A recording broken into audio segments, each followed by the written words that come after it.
Hola, el día de hoy hablaremos sobre un caso clínico de erliquiosis en un canino macho de 5 años. Los integrantes son Andreu Guamantoma, Natalia Melgar y Estefano Portugal. Iniciando con la historia del paciente, pues el paciente era un canino macho de 5 años de raza labrador mestizo, de un peso de 41.3 kilos. El motivo de consulta fue que este paciente fue una opción potencial para el curso de anestesiología veterinaria en la Universidad Científica del Sur. Entonces se pidió realizar hemograma y bioquímicas de rutina para ver que sea apto para la clase de anestesiología. Dentro de algunos de sus antecedentes, bueno, tuvieron que su última vacunación fue en el año 2023, su desparasitación en el año 2024, en junio, que contaba con enfermedades preexistentes, como por ejemplo la displasia de cadera, algunas cirugías previas, como por ejemplo la castración y la corrección de la displasia de cadera, y que además sufría de alergias al pollo y al pasto. Un dato importante que nos brindó la dueña es que en la quincena de agosto se le había encontrado una garrapata. Ahora, dentro de la anamnesis se realizaron preguntas de rutina, ya que este no presentaba signos clínicos aparentes y se mostraba aparentemente sano.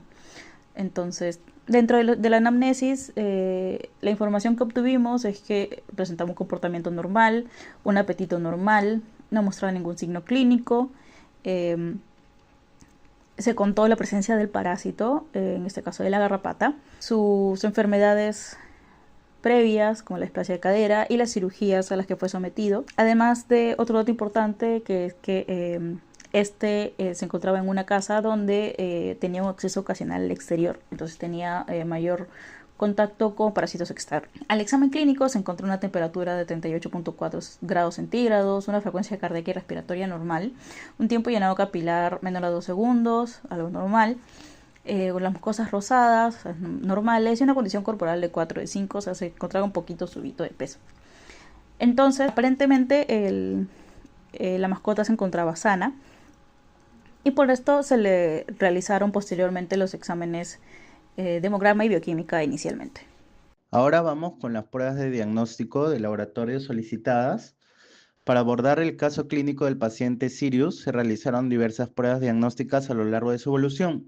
Siguiendo un enfoque clínico secuencial, iniciamos con un hemograma completo y un perfil hepático renal. En esta tabla se ve dividido en las diferentes fechas donde se hicieron estas pruebas. Entonces, inicialmente, como parte de un examen preanestésico, se solicitaron estas dos pruebas del hemograma completo y un perfil hepático renal y arrojaron que habían hallazgos hematológicos sospechosos. Ante estos resultados, se decidió aplicar una prueba serológica rápida para Ehrlichia canis, que resultó positiva. Posteriormente, y con el objetivo de monitorear la evolución clínica, se repitieron tanto el hemograma como el perfil hepático renal en 2 oportunidades más. Además, se solicitó un frotis sanguíneo para descartar la presencia directa de hemoparásitos.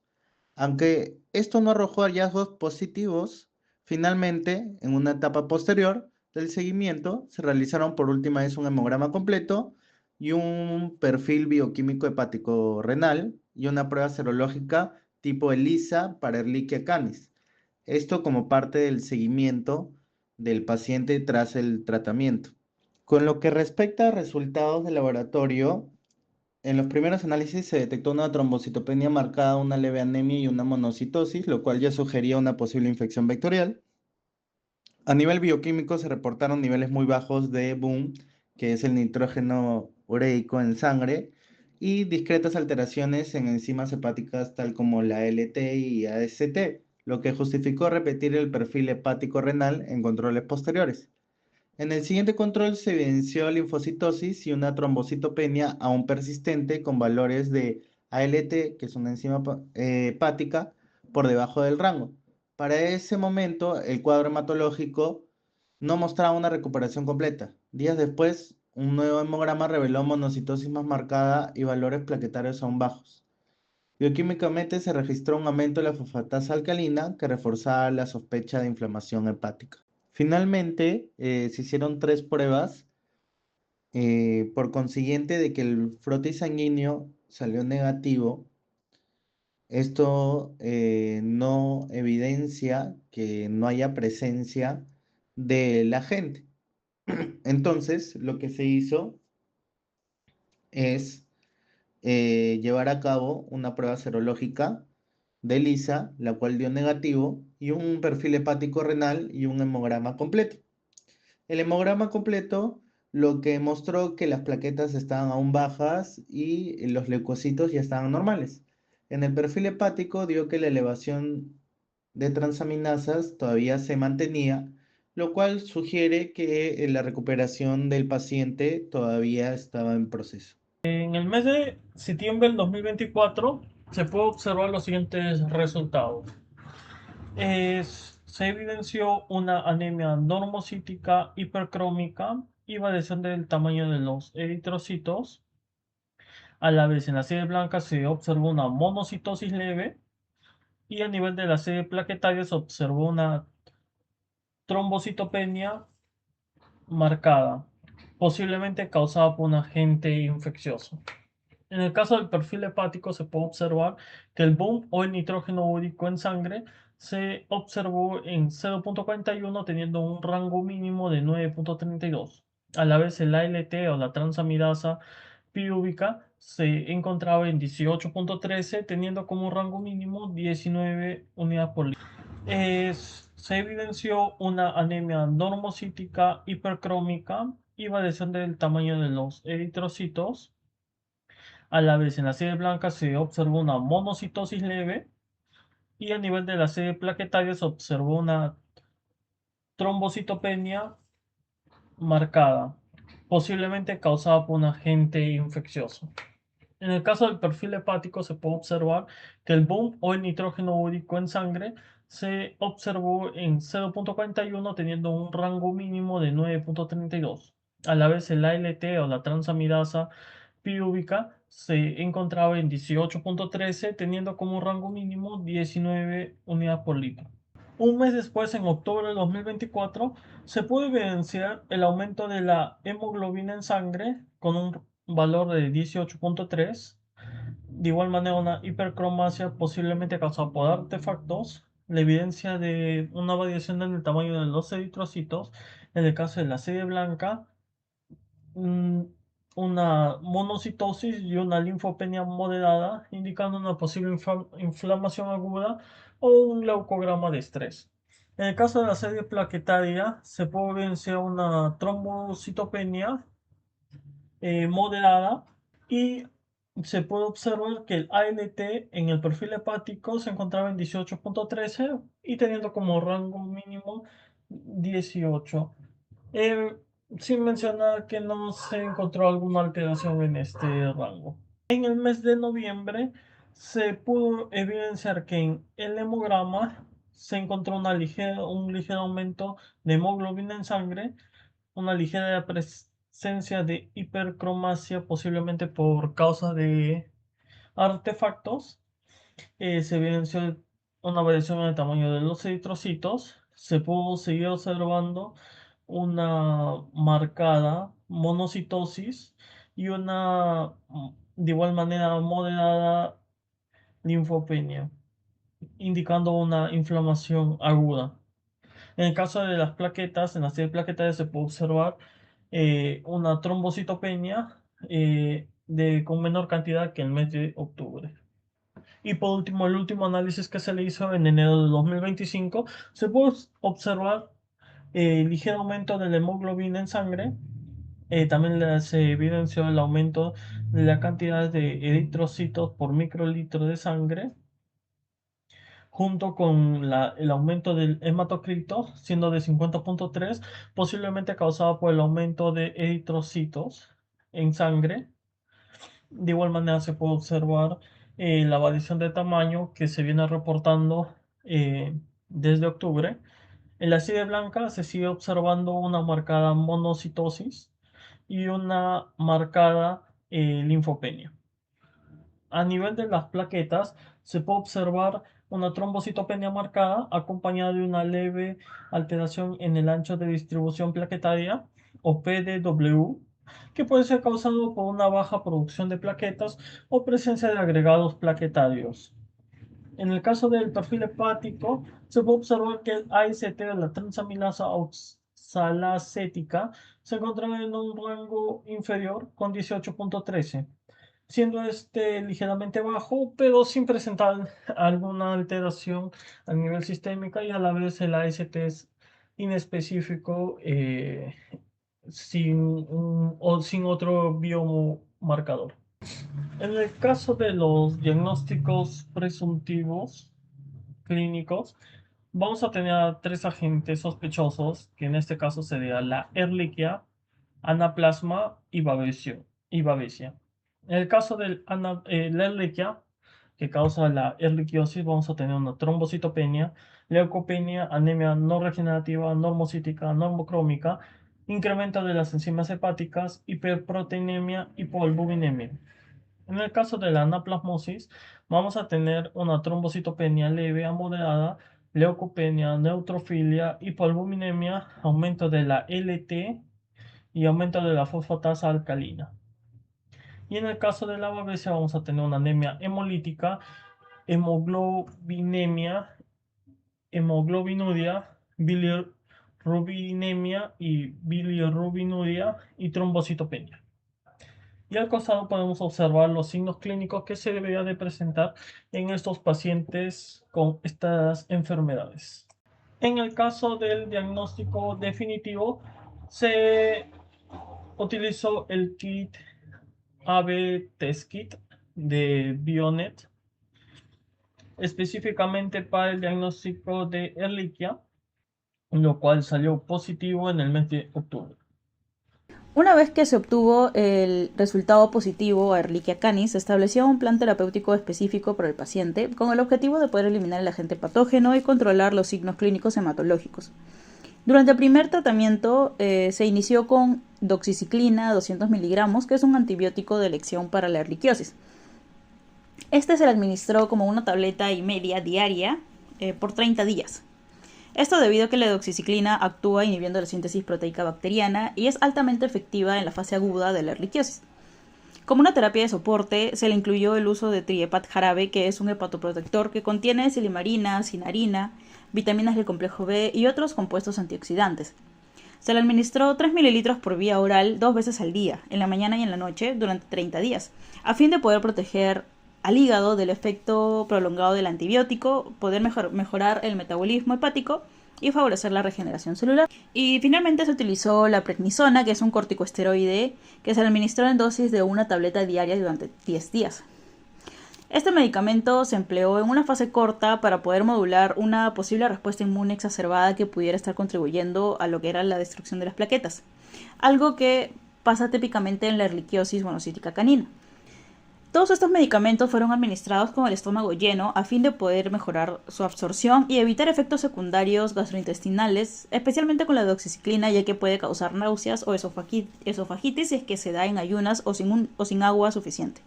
Una vez finalizados los 30 días del primer tratamiento, nuevamente se realizó un segundo hemograma de control, el cual aún había mostrado una disminución de plaquetas, lo que nos indicaba que había una infección que todavía no se estaba resolviendo completamente.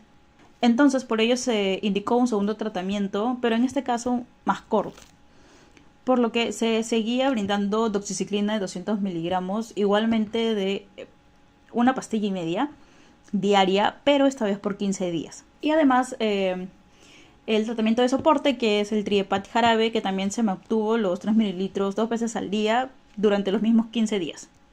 Entonces, en este segundo tratamiento se buscó asegurar lo que era la erradicación total del agente y poder estabilizar lo que eran los valores hematológicos, principalmente la trombocitopenia que presentaba el paciente. Para el seguimiento final, luego de concluir el segundo tratamiento, se realizaron 2 pruebas importantes. Un nuevo hemograma donde ya se había mostrado la normalización del conteo plaquetario, que fue un indicio positivo, y finalmente una serología y frotis sanguíneo que finalmente resultaron negativos a Ehrlichia canis, confirmando que el agente ya se había eliminado. Entonces, el paciente respondió favorablemente a este tratamiento antibiótico y al soporte hepático, con una evolución clínica estable durante todo el proceso. Actualmente el paciente se encuentra sano en casa y sin presentación de ningún signo clínico. Ahora vamos con la discusión. Como primer punto, cabe recalcar que el paciente fue evaluado en diferentes ocasiones y se utilizó como en primera instancia como una guía, lo cual es bueno por esa parte. El uso de test rápidos serológicos como única herramienta diagnóstica puede llevar a errores, ya que detectan exposición, no necesariamente una infección activa. Eso lo recalca bastante Harrus y Warner en su artículo, y que es mejor apoyarse de ciertas pruebas moleculares. El monitoreo hematológico mostró una recuperación parcial, pero las plaquetas nunca se normalizaron completamente. Este patrón coincide con la forma subclínica de la enfermedad, donde persisten alteraciones hematológicas sin signos clínicos, a pesar de la mejoría paulatina. El seguimiento se apoyó solo en parámetros indirectos, como el hemograma y una nueva serología, que resultó negativa. Según Science 2015, la seronegatividad en etapas tardías puede deberse a disminución natural de anticuerpos tratamiento, pero no sustituye la PCR como prueba de curación. Esto se recalca aún más cuando en la etapa final del caso se repitió el hemograma y el perfil hepático renal y la serología mediante ELISA. Si bien se dio un signo de estabilización clínica y bioquímica, no permite confirmar con certeza la eliminación completa del agente infeccioso. La ausencia de pruebas moleculares limita la capacidad diagnóstica y hace que la conclusión de curación se base en la evolución clínica y en la seronegatividad, lo cual no es suficiente en casos con sospecha de infección crónica. Por otro lado, los tres últimos puntos, el tratamiento incluyó dos fases con doxiciclina a 200 miligramos, una por 30 días y otra por 15 días. Este tratamiento es consistente con los protocolos de casos prolongados o con recuperación incompleta. Aunque lo común es una única fase de 28 días, algunos reportes justifican un segundo ciclo cuando hay persistencia hematológica sin confirmación de negativización. Esto lo recalca bastante Neer en su artículo. También se prescribió prednisona durante 10 días en la primera fase, probablemente como medida para controlar posibles fenómenos inmunomediados. El uso de corticoides en erliquiosis sigue siendo debatido, ya que puede afectar negativamente la respuesta inmune frente a esta bacteria. Aún así, casos con trombocitopenia marcada o sospecha de desnutrición inmunológica, su uso puede estar justificado por algunos autores como Nier, que lo avala. Por otro lado, también se administró Trigepap durante ambas fases como soporte hepático frente a estos incrementos leves de las enzimas hepáticas. Su uso continuo fue razonable considerando que las enzimas hepáticas se mantuvieron alteradas en varias evaluaciones. Al concluir el segundo ciclo terapéutico, el plan de seguimiento se centró en la evolución clínica y analítica general. Si bien los últimos controles mostraron recuperación progresiva con estabilización de valores hematológicos y hepáticos, el manejo se cerró sin pruebas que verificaran la eliminación directa del agente infeccioso. Esto es una limitación frecuente en el contexto clínico, justamente lo que hablábamos antes. Esto se traduce a algo que siempre pasa en clínica, donde muchas decisiones dependen del criterio clínico más que del soporte molecular.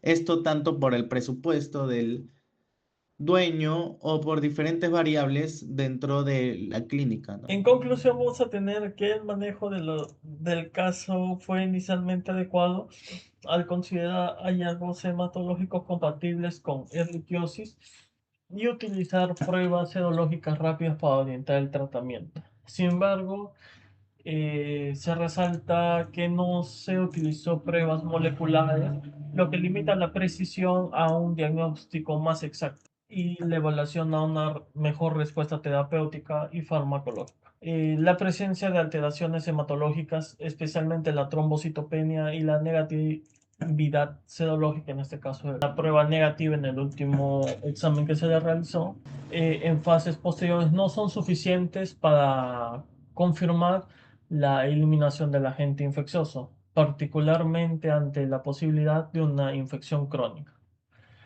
Por ello se resalta y se marca la necesidad de incluir herramientas moleculares como lo es el PCR en los protocolos de diagnóstico y seguimiento de la erliquiosis, ya que la evolución clínica y los marcadores indirectos no garantizan por sí solo la resolución completa del cuadro, ya que hay estudios que confirman que la presencia de erliquiosis después de muchos años de haber tenido una picadura de garrapata.